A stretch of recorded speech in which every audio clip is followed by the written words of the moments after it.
자, 잘 가르쳐라 라는 주제입니다.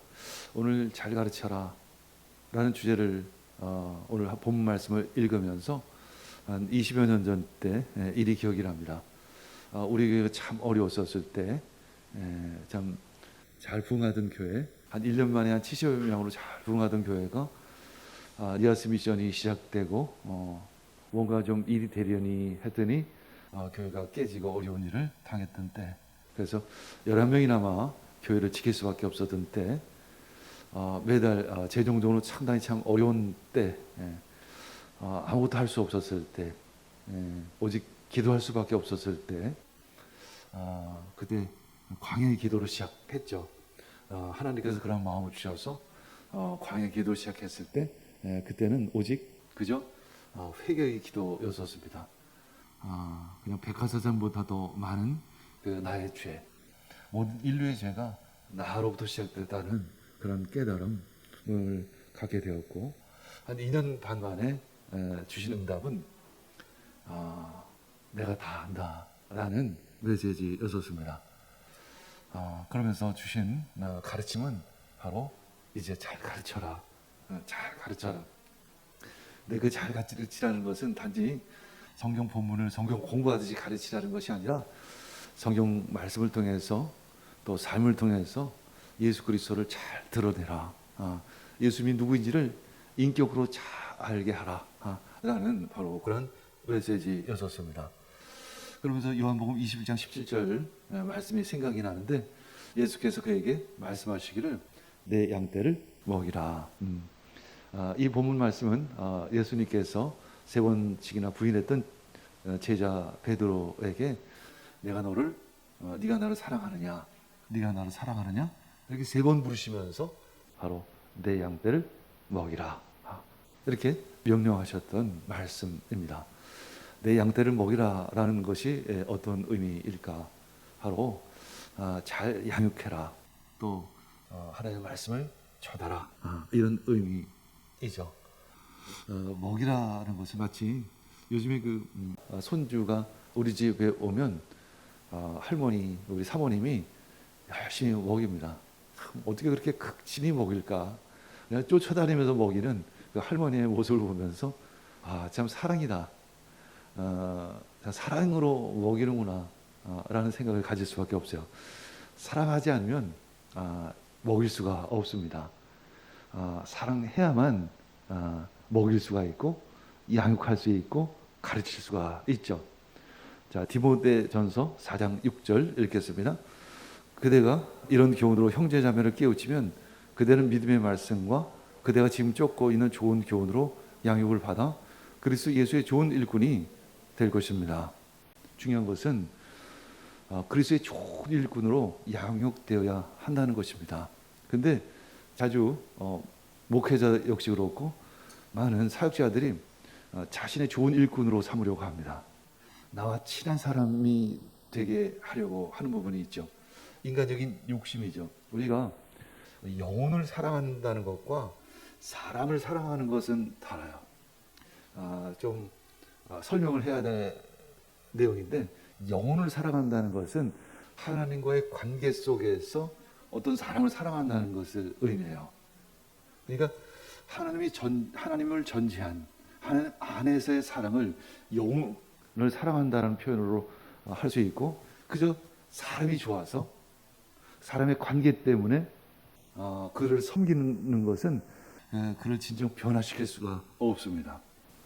진정한 변화는 바로 하나님 안에서만 가능하죠. 그래서 때로는 그것이 사랑의 모습으로 드러나지 않을 때도 있습니다. 때로는 야단을 칠 수도 있어요. 강하게 권면할 수도 있습니다.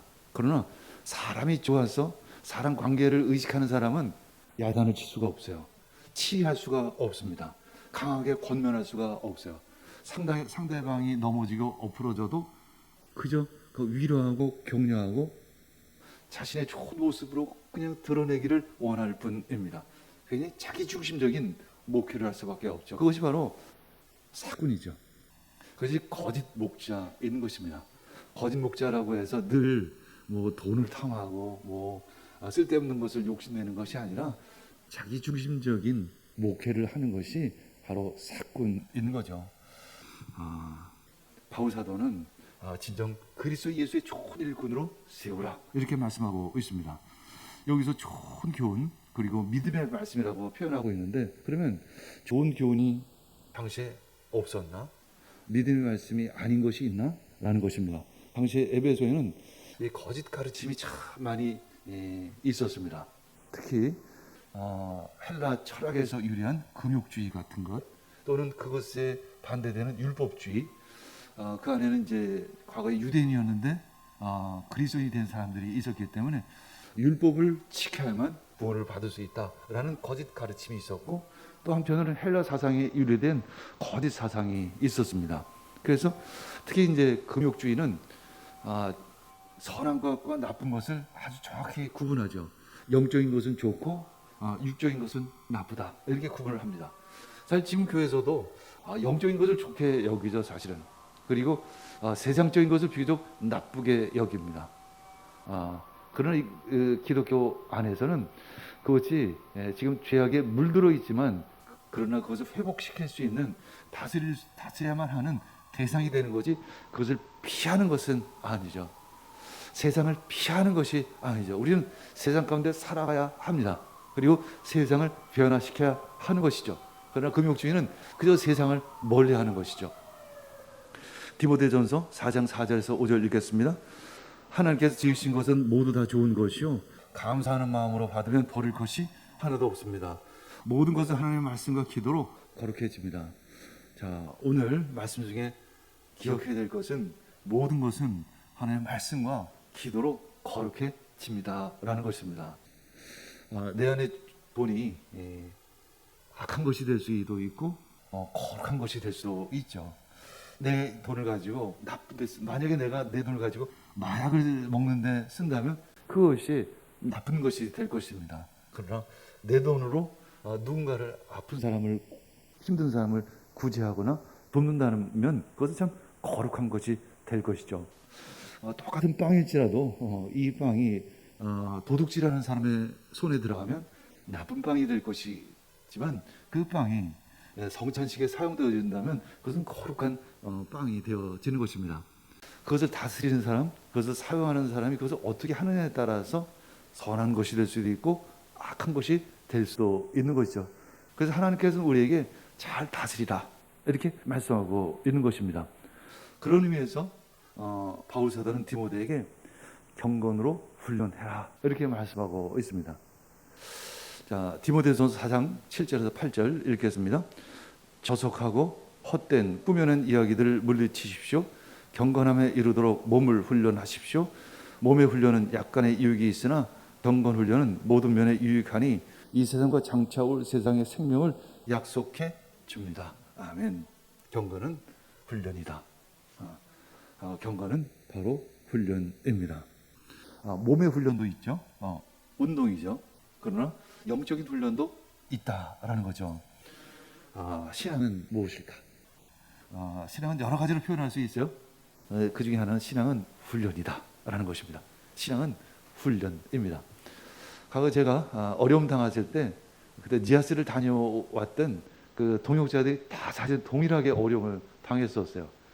그 중에 한 분 중국 선교사였던 브라니 선교사님은 심장마비로 거의 죽음의 문턱에 갔습니다.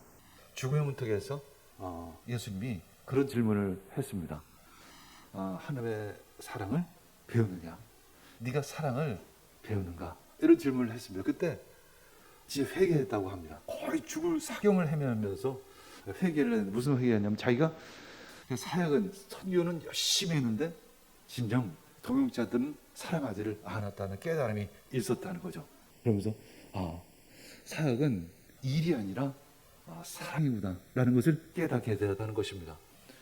제가 20여 년 전에 하나님을 인격적으로 만났을 때 그 산에서 저에게 소명을 주셨습니다. 바로 나의 사랑을 전하라. 도대체 그 당시에는 그것이 무슨 뜻인지 잘 몰라서요. 물론 뭐 단어적인 의미는 알겠죠. 그러나 너무 막연하죠. 아주 구체적이었으면 좋겠는데, 이웃을 위해서 선행을 베풀라든가, 뭐 아프리카 선교사로 가라든가, 아니면 뭐 장로로 어떤 교회를 잘 섬기라든가 이렇게 구체적인 것이 아니라 너무 망연했습니다. 근데 지금 돌아오면 바로 내 신앙의 그 여정 또 삶의 시간들은 모두 다 나의 사랑을 전하라는 그 메시지를 깨닫는 시간이구나 라는 것을 아는 것이죠.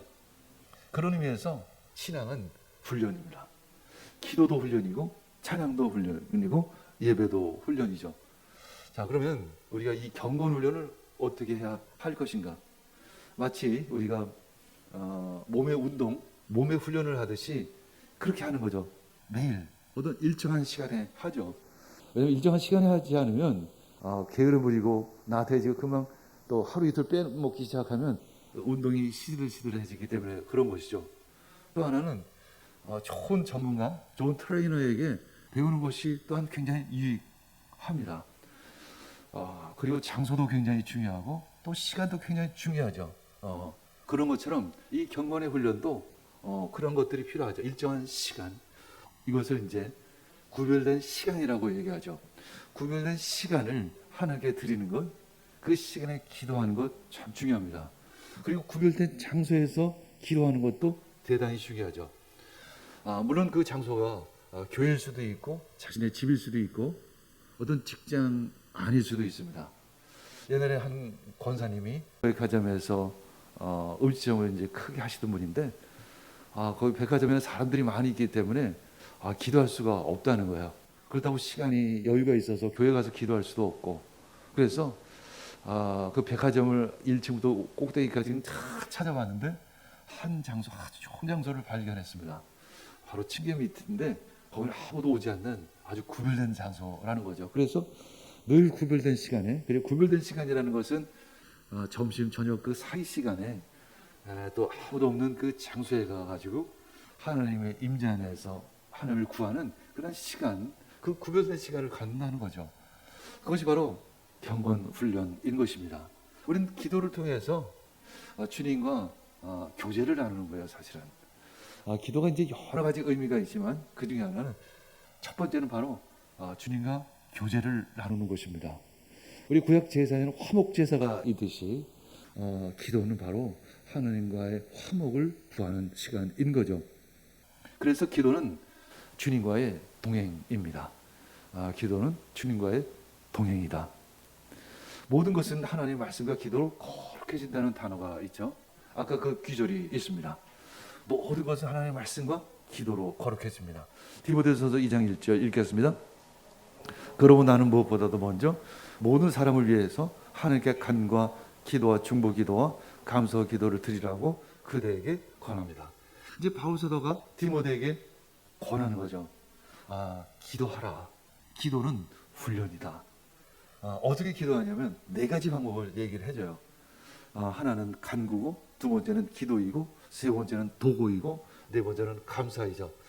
왜 이렇게 네 가지씩이나 복잡하게 이렇게 이야기하냐면 디모데는 목회자이죠. 목회자는 공동체를 책임지는 사람인 거죠. 그래서 개인 기도도 필요하지만 공동체적인 기도도 필요하다라고 이야기를 하는 거예요. 그래서 첫 번째가 간구이죠. 간구는 간청이다, 요구, 뭐 이런 의미를 가지고 있어요. 누군가를 위해서 간청하는 것입니다. 이웃의 필요를 위해서 간청하는 거죠. 특별히 모든 이들의 구원을 위해서 기도하는 거죠. 특히 목회자는 그 자신이 섬기고 있는 교회 성도들을 위해서 한 사람 한 사람 기도하는 것이죠. 이제 바울 사도는 디모데에게 이야기하는 것입니다. 에베소 교회 성도들을 위해서 한 사람 한 사람을 위해서 너는 기도하라, 간청하라. 그래서 그 가정의 평안을 구하고 그 직장이 잘 되기를 기도해라. 특별히 그가 신앙생활을 잘 할 수 있도록 기도하라. 이렇게 권면하고 있어요. 두 번째는 기도라는 단어가 있어요. 기도는 그냥 일반적인 기도인데 이건 어떤 의미가 있을까? 아마도 하나님과 어떤 개인적인 친밀한 교제를 나누는 그 기도일 것입니다. 우리 교회에서는 아침마다 기도회를 하죠. 온라인을 통해서 기도합니다. 각자 집에서 직장에서 기도하죠. 어떤 개인 기도를 하는 것입니다. 세 번째는 도고요. 도고라는 의미는 만남이나 어떤 대화의 의미를 가지고 있어요. 이것은 중보기도를 의미합니다. 중보기도는 함께하는 기도죠. 이 공동체적인 기도인 것입니다. 이제 디모데는 목회자이기 때문에 너 혼자서 기도하는 것도 중요하지만 함께하는 기도도 참 중요하다. 요즘 우리 교회에서 바톤 터치 기도회를 합니다.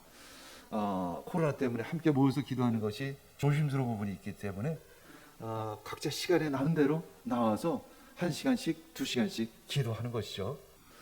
계속 바톤 터치를 하면서 기도합니다. 내 전에 누군가가 기도했을 것이고 내 후에 누군가가 기도할 것입니다. 공동체가 함께 시간을 나누어서 기도하는 거죠. 네 번째는 감사하는 기도이죠.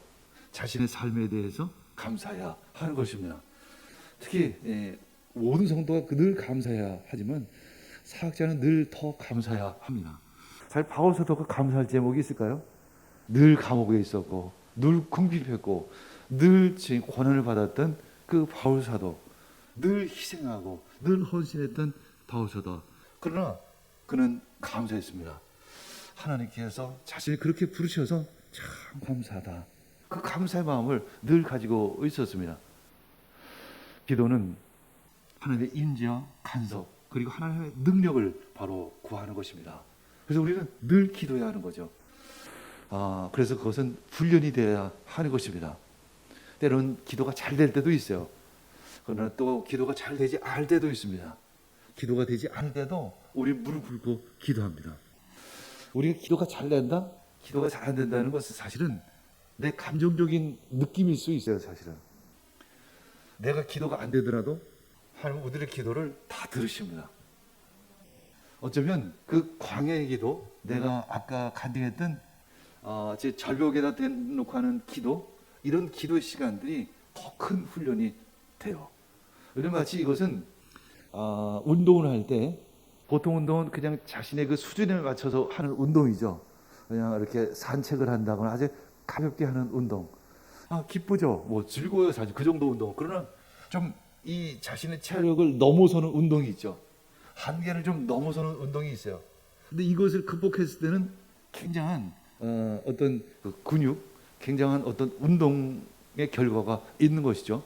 마치 그런 것처럼 이 광야의 기도를 드리고 나면 굉장히 영적인 근육이 생기게 됩니다. 그래서 직분자에게는 기도의 책임이 있어요. 이 책임이라는 단어도 굉장히 중요합니다. 성도에게 있어서 책임, 이 사회생활 할 때도 책임은 대단히 중요하죠. 어떤 일을 할 때 내가 책임을 지면서 일을 하는 사람과 그냥 책임 없이 그저 때우는 경우가 있죠. 요즘에 참 이 사회에서의 어떤 일의 태도가 옛날 같지 않죠. 마치 남의 일을 하듯이 하는 사람들이 참 많이 있어요. 그것이 꼭 개인의 문제라기보다는 사회적인 분위기가 그래 버렸어요. 일의 가치, 일의 성실함의 가치, 애쓰는 가치보다는 그냥 일했으면 일한 만큼 받아야 된다는 것, 이 대가만을 생각하는 그런 부분들이 있는데 중요한 것은 책임이 대단히 중요하죠. 그런 의미에서 신앙의 책임도 대단히 중요합니다. 내가 1시간 더 기도함으로 우리 공동체가 더 기도할 수 있겠지.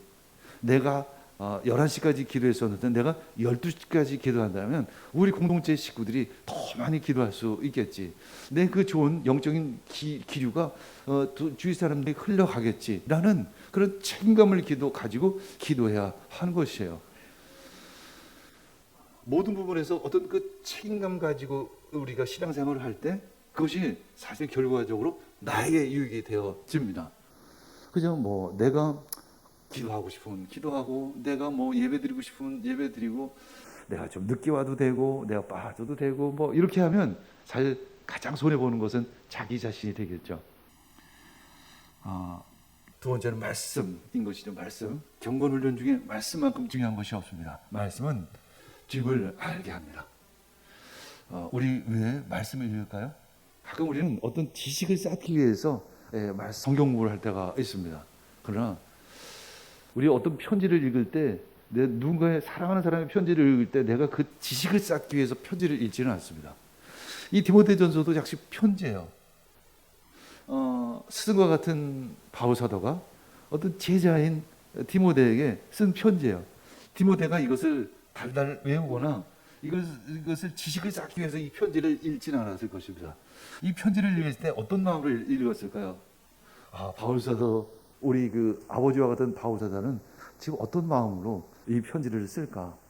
이 한 절에 그 바울사자는 어떤 마음을 가지고 이 단어를 사용했을까?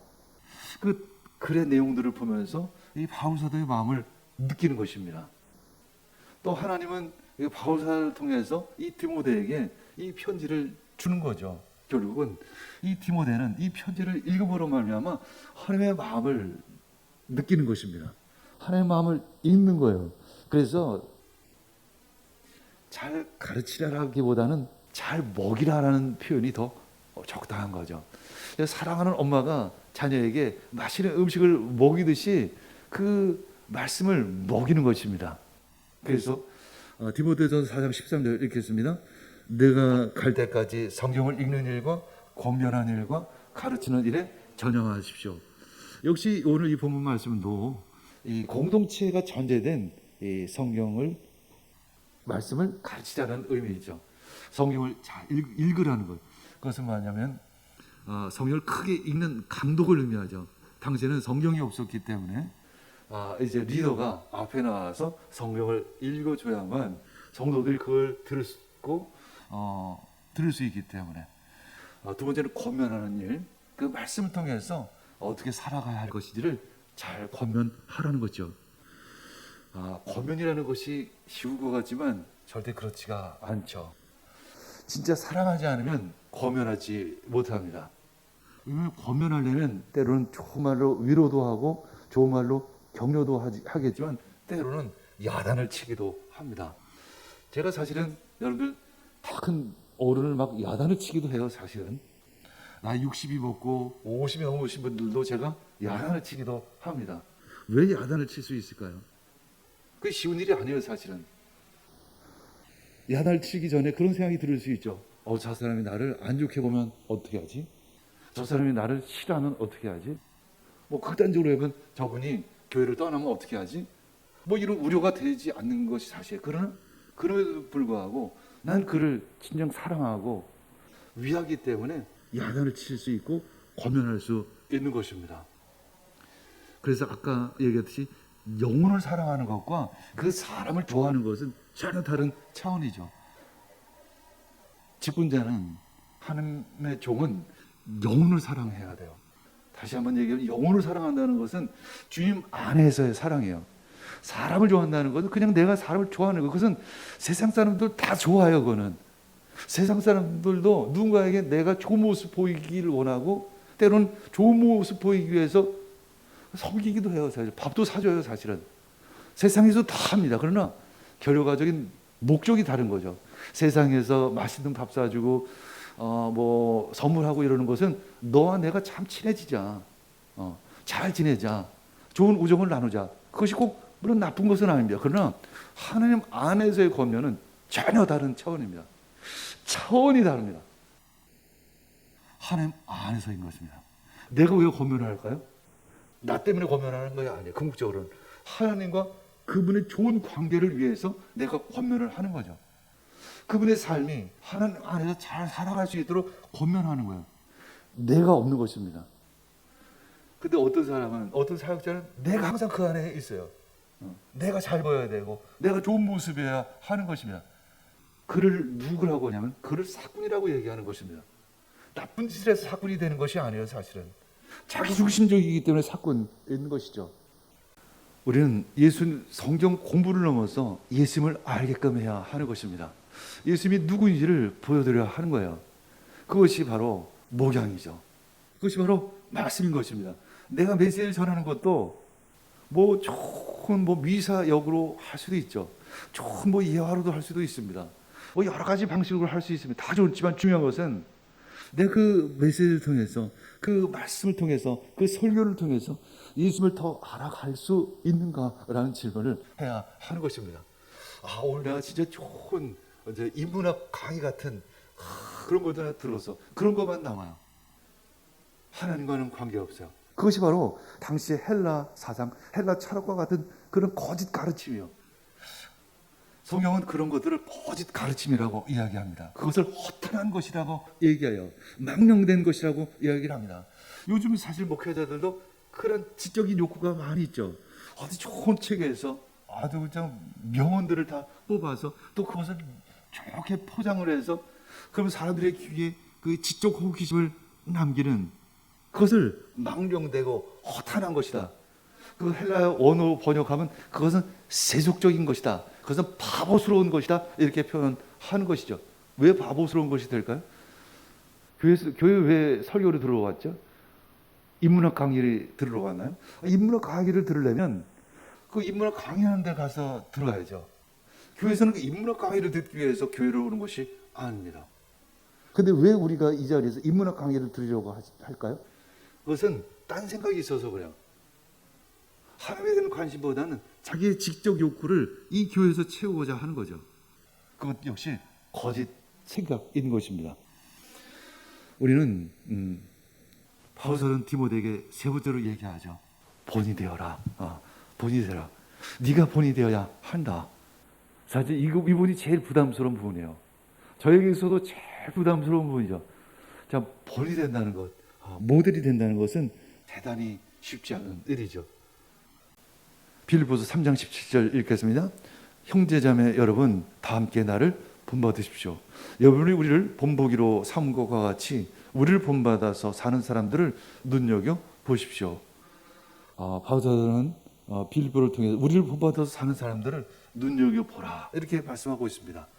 그리고 디모데서 4장 12절 읽겠습니다. 아무도 그대가 젊다고 해서 그대를 업신여기지 못하게 하십시오. 도리어 그대는 말과 행실과 사랑과 믿음과 순결에 있어서 믿는 이들의 본이 되십시오. 디모데는 그래도 지도자예요. 리더입니다. 리더의 권위는 어디서 올까? 그것은 바로 다름 아닌 삶에서 온다라는 것입니다. 물론 교회 사역자도 어느 정도의 전문성이나 지식이 필요하죠. 그러나 교회는 그런 전문성이나 지식을 요구하는 것이 아니라 그 삶을 얘기하는 것입니다. 신앙은 결국 삶이죠. 신앙은 결국 삶에서 드러나는 것입니다. 그래서 바울 사도는 디모데에게 이야기하는 것, 결국 성령의 열매를 맺으라는 거죠. 그럼 성령 열매는 무엇이냐? 바로 삶에서 드러나는 열매인 것입니다. 본이 된다는 것은 특별한 본이 아니라 일상에서의 본이 되어지는 것입니다. 이 성령 충만이라는 것은 일상에서 성령의 열매를 풍성히 맺게 하는 부분인 거예요. 우리 지금까지는 성령 충만이다 그러면 아까도 얘기했지만 그 헬라 사상처럼 금욕주의 사상처럼 영적인 것은 좋고 육적인 것은 그냥 나쁘다. 그래서 어떻게 해요? 과거에 이제 성령 충만하면 기도원으로 달려갔죠. 그래서 영적인 것은 나를 추구했었던 때가 있었습니다. 그런데 지금 그런 시대가 아니죠. 아니 그런 시대 정도가 아니라 기독교 신앙은 그런 신앙이 아닙니다. 영적인 것도 추구해야 합니다. 그것이 사실은 우선순위예요. 영적인 것을 추구해야 합니다. 그러나 영적인 것이 땅에 심어져야 하는 거죠. 땅에 심어져서 뿌려져서 열매가 맺어져야 하는 것입니다. 그래서 우리 교회에서 우리 선교의 어떤 방향, 성령 운동과 가나안 운동인 것입니다. 하늘의 능력을 땅에 심자. 우리가 성령 충만을 구하자. 그러나 이 성령의 충만함은 바로 땅의 열매, 사람의 열매로 맺어져야 한다라는 거죠. 그 중에 하나가 건강한 가정을 이루라 이렇게 말씀하고 있어요. 그러나 이 바울서도도 디모데에게 이야기하죠. 책망받지 않음 이렇게 얘기해요. 책망받지 않을 정도. 왜 그렇게 이야기할까요? 우리는 많이 부족하기 때문에 그래요. 사실은 우리가 대단히 잘할 수가 없어요. 사실은 우리는 너무나도 많은 한계를 가지고 있습니다. 나나 여러분들이나 부족한 것들이 너무 많아요. 그래서 바울서도는 감독의 직분이나 집사의 직분의 조건이 뭐냐면 책망받지 않음인 것입니다. 바울서는 그 정도를 우리에게 이야기하고 있어요. 왜냐하면 우리는 너무나도 연약하기 때문에 그런 것이죠. 그리고 또 한 가지 신앙은 훈련이라는 것. 이 훈련이라는 의미는 뭐냐면 실수할 수 있다는 전제가 있죠. 훈련이라는 것은 좀 부족할 수 있다는 것입니다. 아니 부족하기 때문에 훈련을 받는 것입니다. 그래서 신앙은 훈련인 것이죠. 우린 부족해요. 우린 연약합니다. 한계가 많습니다. 그러나 그래서 우리는 훈련 받아야 한다는 것입니다. 부족한데 훈련 받을 생각을 안 한다. 그것은 또 아닌 것이죠. 우리는 부족하기 때문에 끊임없이 훈련 받으면서 매일매일 자라가야 하는 것입니다. 어디까지? 그리스도의 장성한 분량으로 살아가야 합니다. 우리 그리스도의 장성한 분량으로 언제 우리가 그렇게 성장할 수 있을까? 이 땅에서는 사실 도저히 불가능할 것 같아요. 예수님이 다시 오셔야 될 것 같아요. 아니 우리가 천국에 가거나 둘 중에 하나야만 될 것 같아요. 그래서 우리는 소망을 갖는 것입니다. 왜 우리가 소망을 갖냐면 우리가 부족하기 때문에, 내가 한계가 많기 때문에, 아직도 해결해야 될 문제들이 너무나도 많기 때문에 그 새하늘과 새 땅을 소망하는 것입니다. 예수님께서 다시 오실 것을 소망하는 것이죠. 그래서 소망이 지금의 삶의 힘이 되어지는 것입니다. 소망이 그래서 나에게 위로가 되고 나에게 격려가 될 수 있습니다. 하나님은 나이가 부족함에도 불구하고 나를 부르시고 나를 사용하십니다. 그리고 끊임없이 훈련받기를 원하시는 것입니다. 그리고 네가 나의 사랑을 배우느냐, 네가 나의 사랑을 잘 아느냐, 이 질문에 우리는 그 마지막 때 대답할 수 있어야 하는 것입니다. 그걸 준비하는 시간이 바로 나의 삶이요 나의 신앙의 여정일 것입니다.